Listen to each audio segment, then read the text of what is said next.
नमस्कार, मैं अमरजीत आपका स्वागत करता हूं। आशा करता हूं आप स्वस्थ होंगे।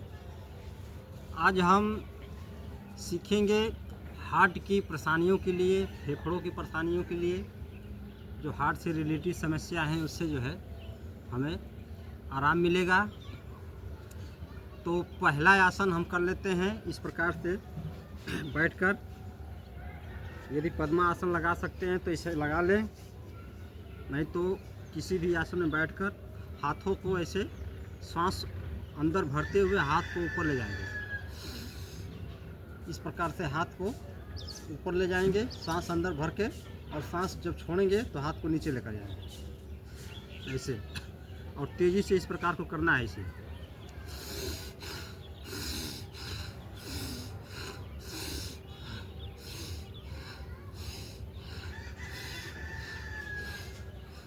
इस प्रकार से हाथों को ऊपर ले जाना है और सांस छोड़ते हुए नीचे को आना है। इस प्रकार सांस को अंदर भरते हुए ऊपर जाना है इसे।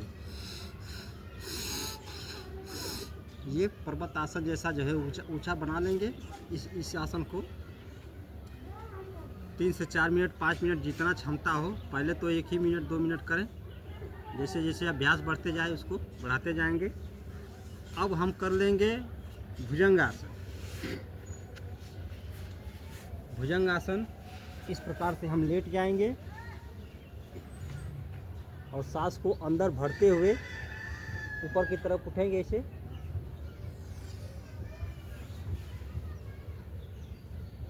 और सांस को रोक कर रखेंगे। फिर नीचे आएंगे, सांस को छोड़ते हुए नीचे की तरफ जाएंगे।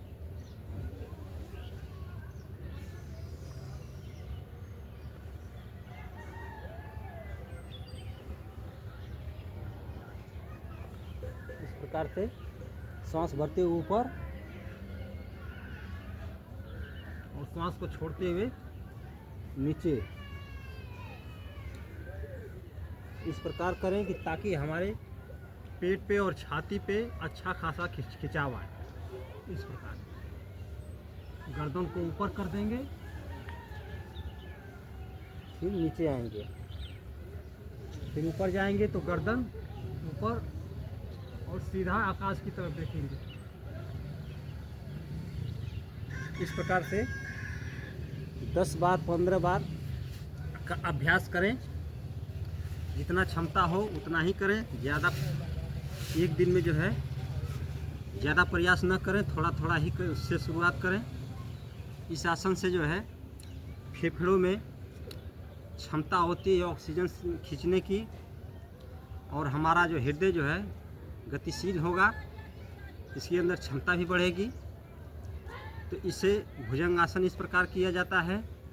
अब हम कर लेते हैं सेतुबंद आसन। सेतुबंद आसन जिससे हमारे फेफड़े पे खिंचाव जाता है, हृदय पे जो है दबाव आता है। और प्रयास करेंगे कि मोटापा कम करने वाला आसन भी करें, क्योंकि मोटापा कम होगा तभी जो है हमें आराम मिलेगा।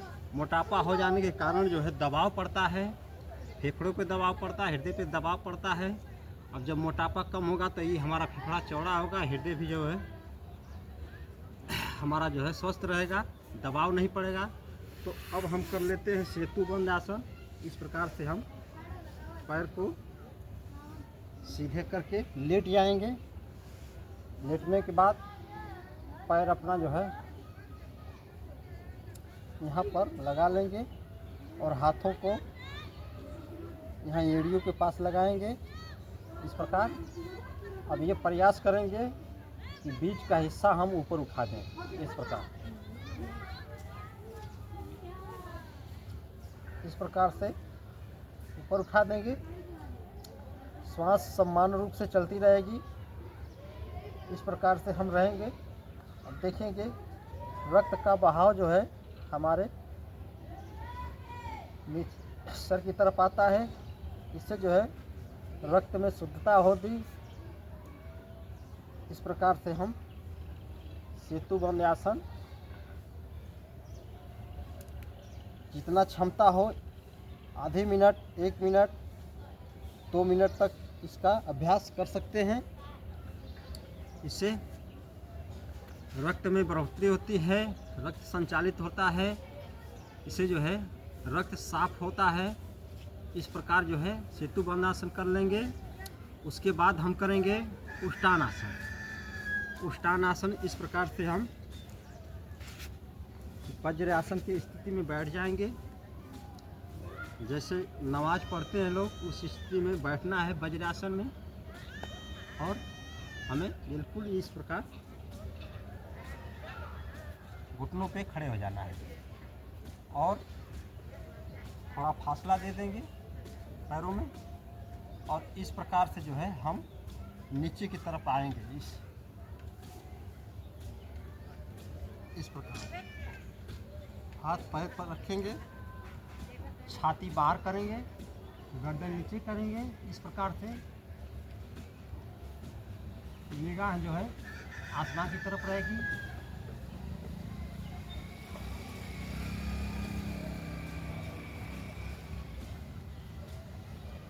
फिर वापस आ जाएंगे। इस प्रकार से हमें उष्टासन करना है। इससे जो है गले का रोग भी खत्म होगा, सर्वाइकल भी खत्म होंगे, और माथे पे जो रक्त का संचालन होगा, जो सिर में जो है कि रक्त का बहाव होता है, इससे जो है हमारे सिर के लिए भी बहुत अच्छा आसन है ये, और गले के लिए भी अच्छा आसन है, और हमारी छाती के लिए भी अच्छा आसन है। छाती उभर कर बाहर आएगी और फेफड़े को राहत मिलेगी, फेफड़े का व्यायाम हो जाता है, हृदय को गति मिलती है। इस प्रकार हम अपने हार्ट को स्वस्थ रख सकते हैं, अपने हृदय को स्वस्थ रख सकते हैं।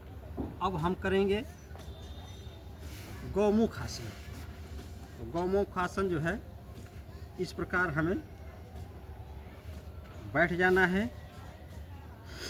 हम अपने पैर को उठाकर इस प्रकार से हमें रख लेना है।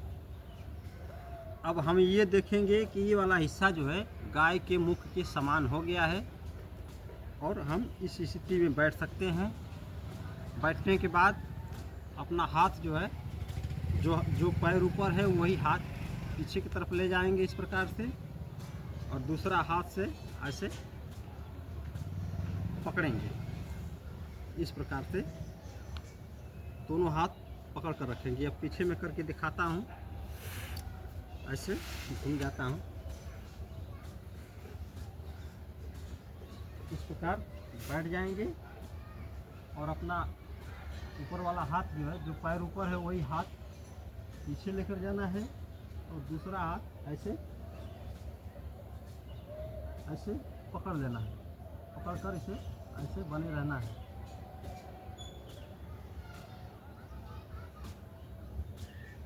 इस प्रकार से जितनी क्षमता हो उतनी देर तक ऐसे बने रहें। अब दूसरे पैर से इसे दूसरे तरफ से भी ऐसे कर लेंगे, और यदि हाथ हमारा इसे पीछे से नहीं पकड़ा पा रहा है तो कोई रुमाल या कपड़ा कोई ऐसा ले लें कि उस कपड़े को ही पकड़ कर रखें। जितना क्षमता हो उतना ही धीरे धीरे अभ्यास बढ़ते बढ़ते हाथ भी मिलने लगेगा। तो इस प्रकार से हाथों को पीछे लेकर जाएंगे, दूसरा हाथ ऐसे पकड़ कर रखेंगे। इस प्रकार से देखेंगे हमारे छाती पे अच्छा खासा खिंचाव आ रहा है, हमारे जो फेफड़ों पे खिंचाव आ रहा है, इस पर इस तरीके से हृदय को गति मिलेगी।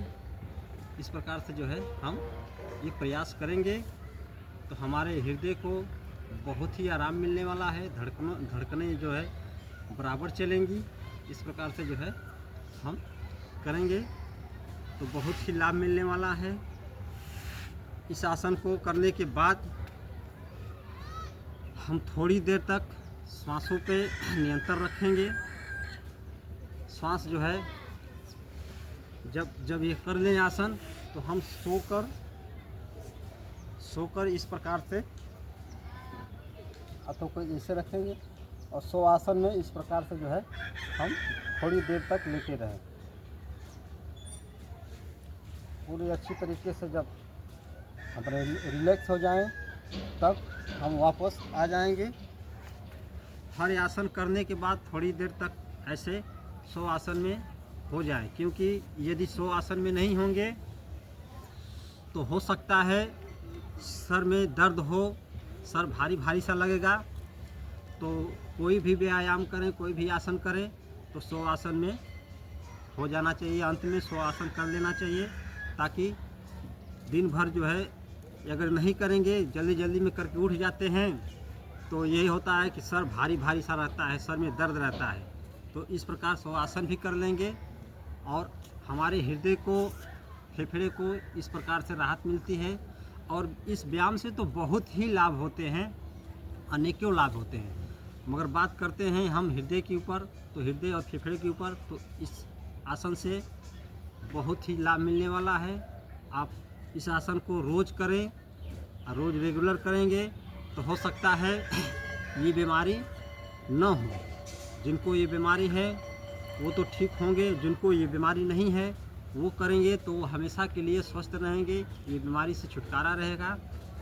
तो मैं आशा करता हूँ वीडियो आपको अच्छी लगे तो इसे लाइक भी करें, सब्सक्राइब भी करें और कमेंट भी करें। अब मिलते हैं अगली वीडियो में, तब तक के लिए नमस्कार, धन्यवाद।